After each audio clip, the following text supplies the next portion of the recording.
Welcome back, Sebastian here. So today I'm going to be ranking F1 drivers and their Grand Prix performances from 2000 to 2025 using the results of my race rating model.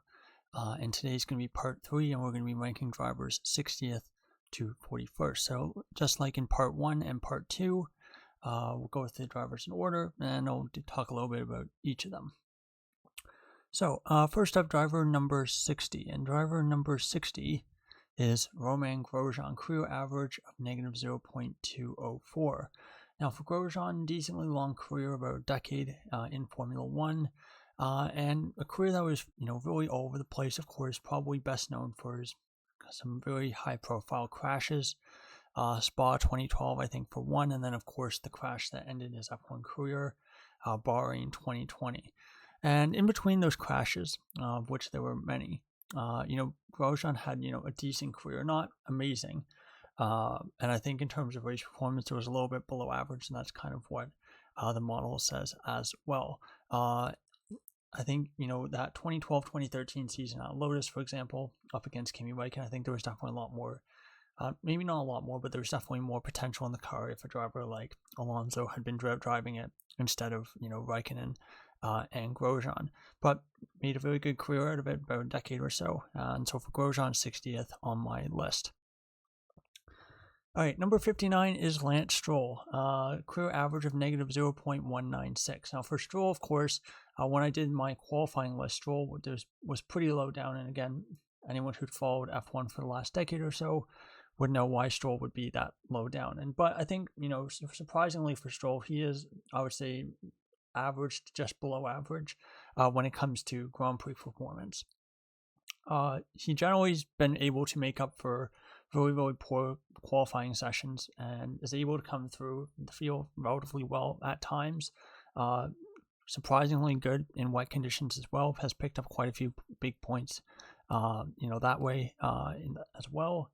And so for Stroll, I think he's a driver, of course. I think his race pace, I'd say, is actually pretty good. It's about average, I would say. But I would say that, again, a bit similar to Grosjean, Stroll's spatial awareness is not fantastic. He has gotten himself into quite a few clumsy accidents with other drivers just because of a lack of spatial awareness, and that, of course, will mean that hurts your ability to score points in a Grand Prix.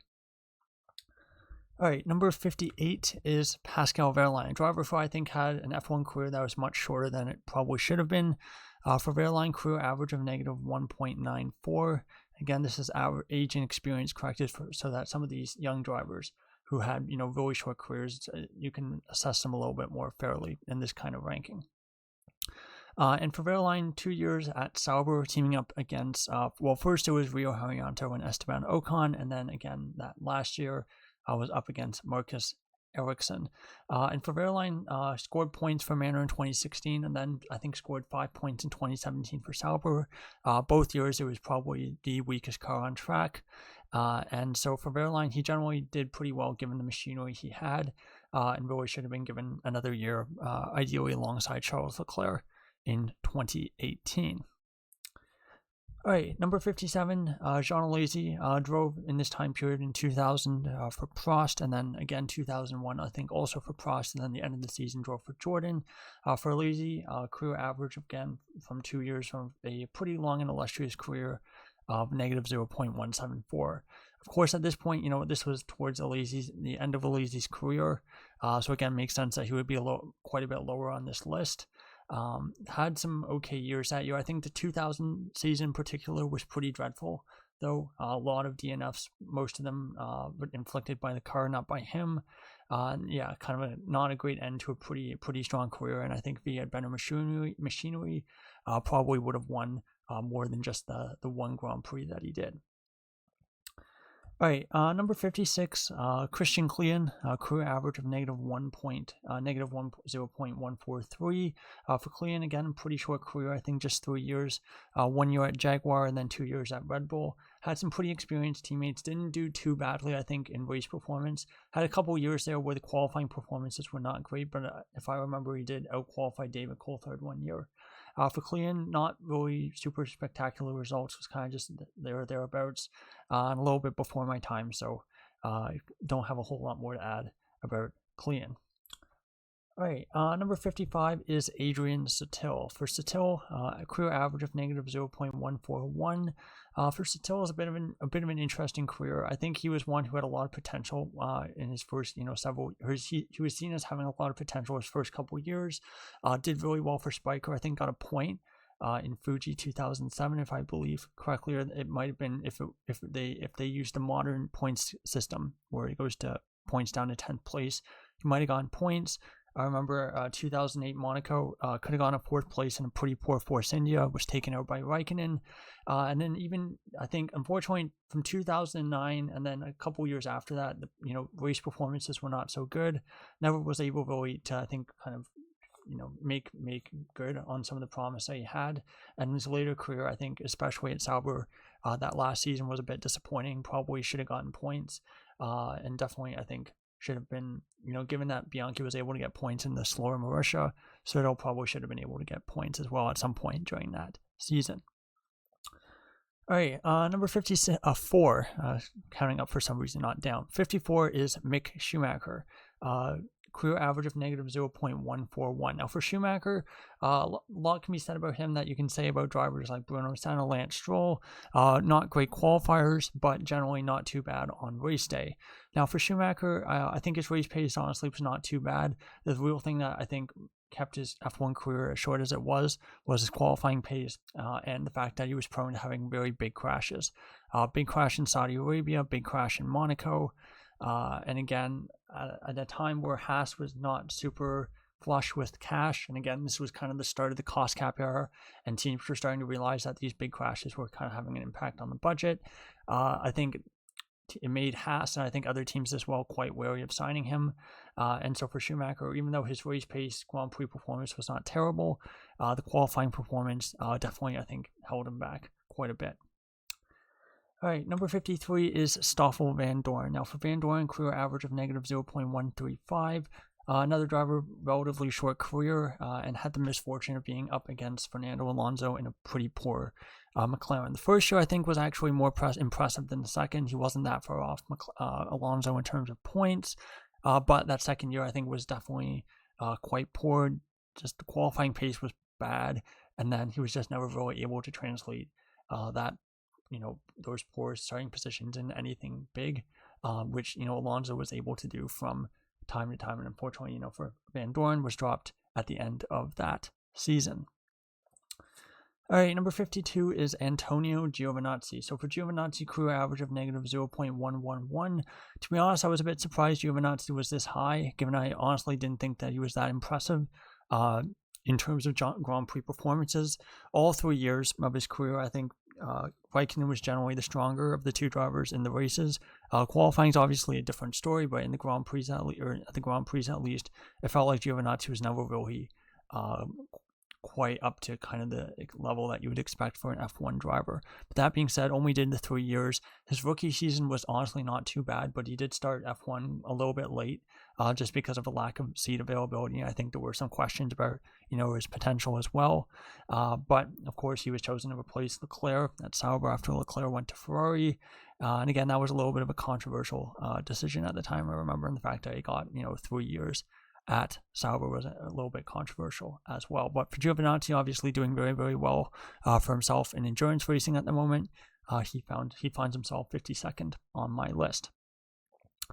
Okay, number 51 is Nico Hülkenberg, career average of negative 0.078.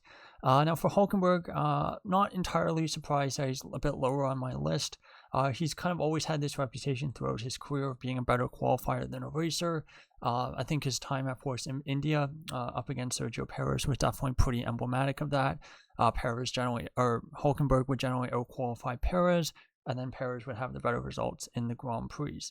But for Hülkenberg, he's having a very, very good season. I think just not necessarily objectively, but according to the stats that I use, I think in terms of Hülkenberg's Grand Prix performance, his ability to get points, this season has actually been his strongest in F1. So again, a bit of a late career resurgence. And, I'm watching, I think I said this in part 2, but I'm watching through the 2013 season right now. And something that they're talking about, Brundle and Crofty, is that the fact that teams were concerned that Hülkenberg was too heavy for the 2014 F1 cars.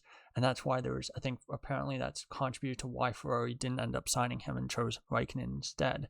And, Hulkenberg had a very, very strong 2013, and his performances, I think, after then never really kind of matched what he did 2013, even arguably 2012 as well. And, potentially, the weight regulations with the ballast that came in 2019 was basically right at the end of his first stint.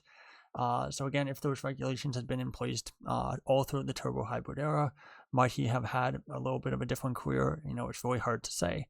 But for Hulkenberg, I think he did have some moments like Brazil 2012, Germany 2019, where he did have, in somewhat spectacular fashion here, have an opportunity to get really good points, would kind of throw it away.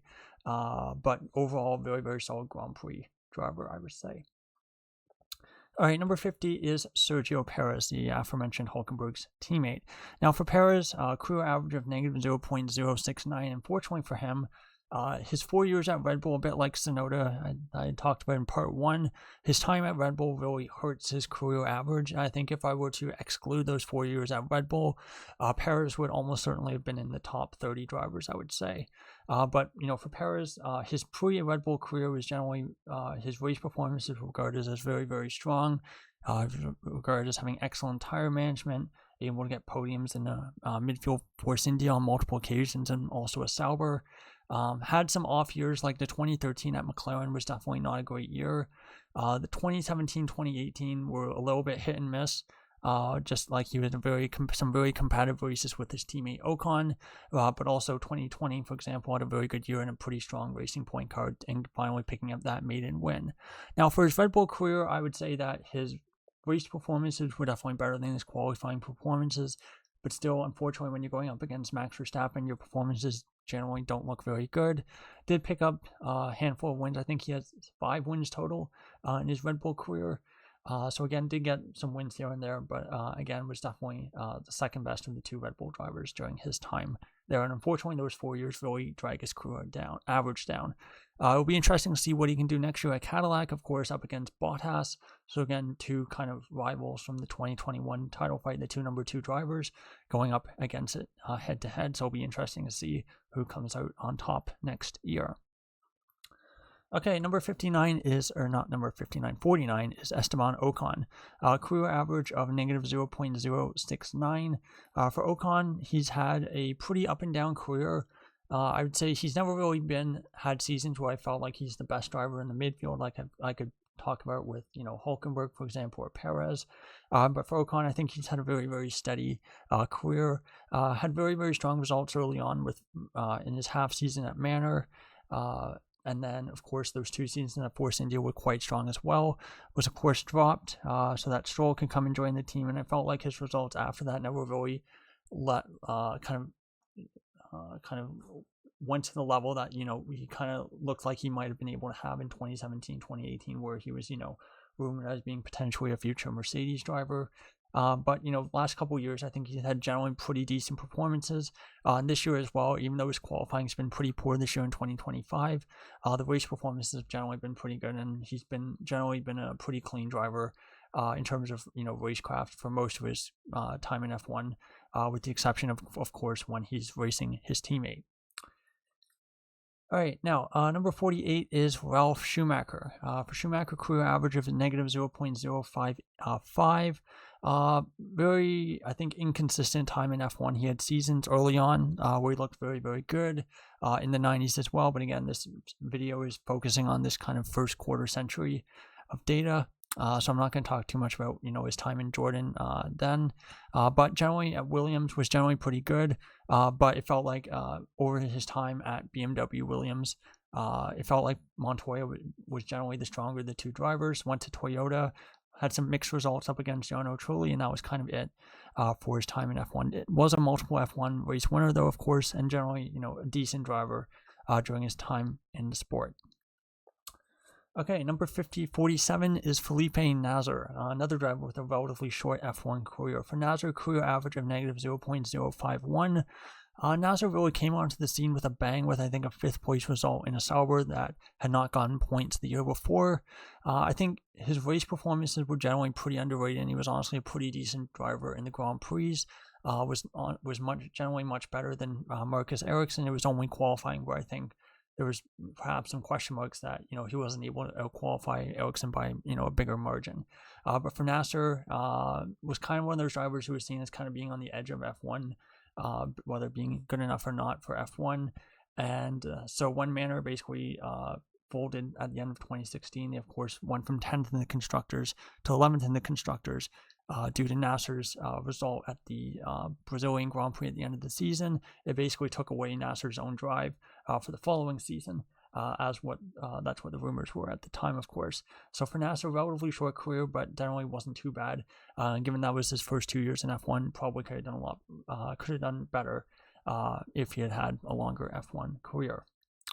And again, another driver who I think, a bit like Giovinazzi, generally doing very, very well in sports cars. But in Nasser's case, it is in the IMSA championship. Now, number 46 is Thiago Monteiro, and this is I'd say, second of 3 drivers their results are really heavily influenced by the results of the 2005 Indianapolis Grand Prix, where you can see Monteiro got a podium, which to date is the only podium by a Portuguese driver in F1. So for Monteiro, a career average of negative 0.05, and only had the 2 seasons in F1, was not a great driver, not a great qualifier, but basically when he had that opportunity to grab the podium, was able to do so. Raced the following year at Midland. I think he was dropped midway through the season because of poor results. And so for Monteiro, a driver who I can clearly see, if you got rid of the Indy 2005 result, he ends up, much, much lower, probably somewhere in like the beginning of part 2 or even in part 1. But the Indy result really skews the results because obviously he picked up way more points than he should have. Because of course, there only being 6 cars in the Grand Prix, and it kind of really skews the results in the model. And so this is the second of 3 drivers who that I can really say that's the case for. Okay, number 45 is Mark Webber. So for Webber, career average of negative 0.042. I always felt like Webber was generally a better qualifier than he was a racer. He also a driver who never really got on top of the Pirelli tires. So the last 2 years of his career, it feels like relative to Vettel, definitely a big, the gap between the two of them really opened up with the Pirellis being introduced. But of course, Vettel was also getting better year on year as he was kind of entering his mid-20s. But for Webber, I thought generally a pretty good Grand Prix driver. Was very, very close to becoming world champion, of course, in 2010. And before that, during the Bridgestone era, I thought was generally a really, really good driver, just never really had a particularly strong cars, and especially early on, just obliterated most of his teammates like Alex Young, Pizzonia, Klein, and then it was only really when he went to Red Bull for, I think, Red Bull for 2007, 2008 was where, Coulthard was a little bit closer to him in race performance, but still, I think Webber was definitely the better of the 2 drivers, and I think a little bit of an underrated driver. Would have been interesting to see what he could have done if he had a front-running machinery during his, when he was, during his prime, which was, I would say, mid to late 2000s. Okay, number 44 is Jaime Alguersuari, career average of negative 0.031. For Alguersuari, basically 2.5 years in F1 in the Red Bull family. Not bad results. He was a pretty decent driver. By the second full season, was getting better points results than Buemi, his teammate, who has not shown up yet on the board, and was basically kind of kicked out of F1 by Helmut Marko because he wouldn't let either Buemi or Alguersuari sign elsewhere. And basically they were replaced by Ricciardo and Byrne, which I think in hindsight was probably the right decision. But still for Alguersuari, I think could have been, a pretty solid F1 Grand Prix driver if he had the opportunity to join another team after that stint at Toro Rosso. Okay, number 43 is Liam Lawson, career average of positive. So we're finally in drivers in the positive here. Positive 0.006. Now for Lawson, I would say that for his Grand Prix performances, they've generally always been quite a bit better than his quality performances.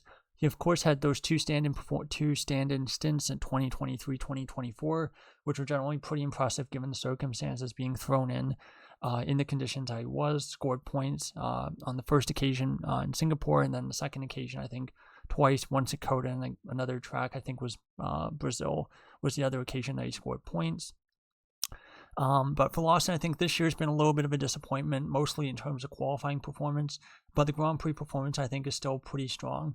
It's just unfortunately, like with quite a few of the drivers here on this list, this point in the list, unfortunately, their ability to score points, do well in Grand Prix is limited by their qualifying performance more than anything else. All right, now for number 42 is Valtteri Bottas, very, very close to Lawson, career average of 0.006. For Bottas, pretty strong first stint of his career at Williams. Second stint at Mercedes, I think left a little bit more to be desired, showed that there was definitely kind of a gap between the top elite drivers and Bottas in terms of race performance. And then last 3 years at Alfa Romeo Sauber, not too bad, not too shabby, but I think the last year in particular, I think the race performance definitely left a lot to be desired.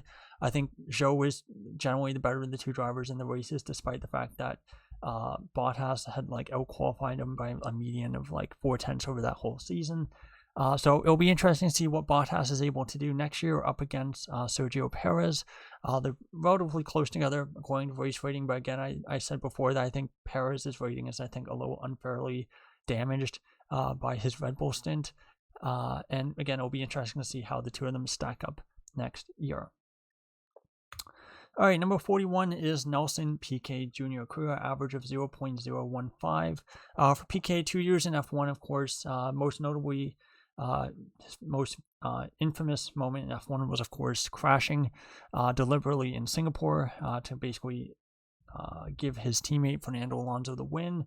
I think his performances were not great, and I think he had one result, I think the 2008 German Grand Prix, where he basically, his fuel strategy flukily lined up perfectly with a safety car coming out, and that allowed him to get his first career podium. Other than that, had a pretty unremarkable F1 career, and I think that one fluke result, I think, means that he's a little bit higher up. The fact that he, again, had a very, very strong teammate, and Alonso, again, is also another contributing factor, and I think maybe means that, if he had a more normal start to his F1 career, in a lower team or with a slightly lower-ranked teammate, perhaps he might have stayed in F1 a little bit longer, but of course was dropped as a result of Crashgate, and again, never really came back to the series. Did some years informally, wasn't terrible, but still, I think maybe could have been, a somewhat half-decent driver if things had turned out a little bit differently for Piquet. So that is the end. Yep, that is the end of part 3 of my series, ranking F1 racers from 2000 to 2025. Stay tuned for part 4, which will be coming out in a couple days' time. So thank you so much for watching, and goodbye.